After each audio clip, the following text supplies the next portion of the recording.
Semua berawal dari pikiran. Nah, visualisasi yang bisa. Coba sekarang bayangkan pantai. Stop. Bayangkan pantai sudah. Barang bolong.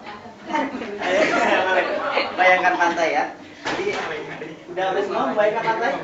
Gambar, ada gambar. Nah, salah satunya cara ketika saya berbicara, Anda sambil membayangkan. Oke. Nah sekarang begini, ada satu orang pelari. Pelari ini pelari dunia. Ya. Anda membayangkan pelari dunia. Pelari dunia ini namanya Asafa Powell. Asafa Powell adalah pelari tercepat di dunia, nomor 1. Dia mendapatkan medali dan kemudian ketika dia menang, dia ditepuk. Asafa Powell, saya pelatih lari dari Indonesia. Saya ingin menantang kamu. Kamu mendapatkan $1 miliar. Berani? Berani. Tapi apa? Lari. Oh ya udah. Oke, lari doang ya. Iya. Tapi ada satu syarat buat kamu. Syaratnya ini akan saya sembunyikan. Jadi kalau misalnya ini selama 6 bulan ini kamu boleh berlatih, boleh menyiapkan strategi apa aja untuk berlari bersama pelari saya. Nah, ketika itu dia diajak dalam 6 bulan berlatih dua-duanya. Kemudian ketika membawa lari, ternyata Asafa Powell ingat saya punya satu syarat. Ingat, bayangkan ya. Dan ketika itu dia mau lari, oke. Dia start jongkok gini. Ada satu syarat, ingat, ya udah oke. Kamu harus biarkan, gak mungkin. Kalau gini ya jelas aja saya kalah, gitu kan? Gak mungkin saya menang lawan pelari Indonesia. Kan itu syaratnya.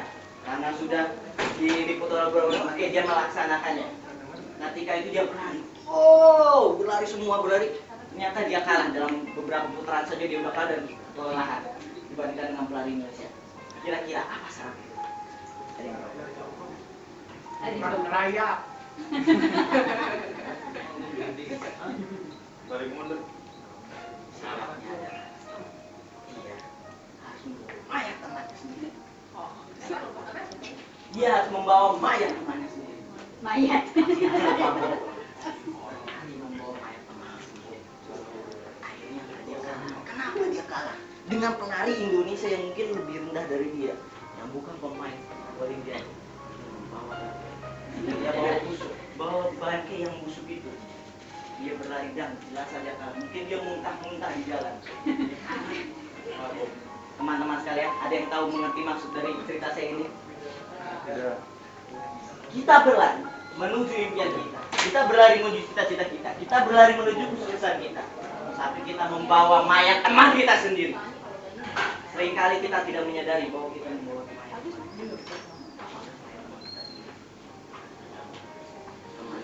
Mayat itu adalah kita dendam sama teman kita. Kita membenci teman kita. Kita membenci orang tua kita. Kita membenci adik kita. Kita membenci bawahan kita. Kita membenci atasan kita. Kita membenci negara kita. Kita menghina dia. Sehingga kita larinya tidak kuat. Sehingga larinya tidak kencang. Sehingga potensi yang dalam diri kita terpuruk. Kita membawa mayat tanpa kita tahu kita bawa mayat. Bayangkan. Bisa dibayangkan? Teman-teman sekarang mungkin berkarir. Teman-teman mungkin berkeluarga. Teman-teman menjalankan cinta tapi tidak pernah melupakan kejahatan cinta, mungkin diputuskan atau apa. Itulah mayatnya. Berat sekali kalian untuk berlari. Saya bisa berlari karena waktu itu saya di hipnoterapi bulan Maret dan saya dilepaskan. Ini adalah saya punya sesuatu yang terkurung di dalam diri saya. Digali, ternyata saya punya rasa kesal, rasa dendam. Setelah itu dilepaskan, saya bisa mengeluarkan potensi saya yang luar biasa.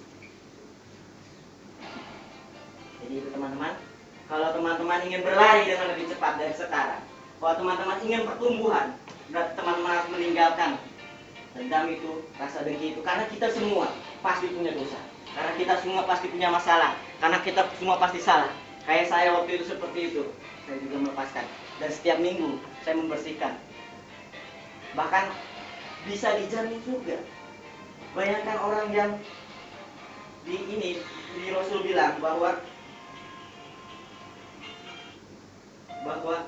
kalau misalkan ada seseorang, dia ditanyakan Rasul, dia masuk surga, sahabat Rasul itu bertanya, kenapa dia bisa masuk surga? Ditelusuri ternyata sholatnya biasa saja. Yang lain-lain biasa saja, amalan biasa, sedekah juga sedikit, cuma 2,5% doang. Tapi dia setiap malam memaafkan teman-temannya dan memaafkan orang-orang yang menyakiti dia. Hadirin memaafkan. Bayangkan, perubahan dia di mata bisa masuk surga dengan cara itu doang. Dijamin kata Rasul, itu masuk surga, itu masuk surga. Ternyata itu doang hasilnya. Itulah teman-teman. Pasti. Ya mungkin kita ada perbedaan tujuan atau apa-apa. Ini semua adalah teman. Yang mungkin melakukan dosa. Kalau misalkan kalian belum bisa untuk memaafkan, coba jawab pertanyaan saya. Apakah dengan membawa dendam itu, membawa kebencian itu akan menuju ke tujuan Anda? Apakah dengan mempertahankan dendam itu Anda menjadi lebih hebat?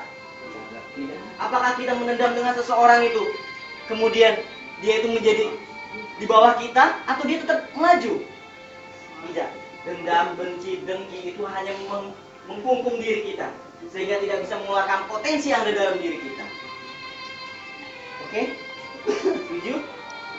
Nah, saya sebenarnya hari ini mau tambah lagi atau cukup? Cukup kali ya. Jadi saya ada beberapa materi lagi, cuman kalau misalkan waktunya sudah tidak cukup, ya sekian dari saya. Terima kasih. Password.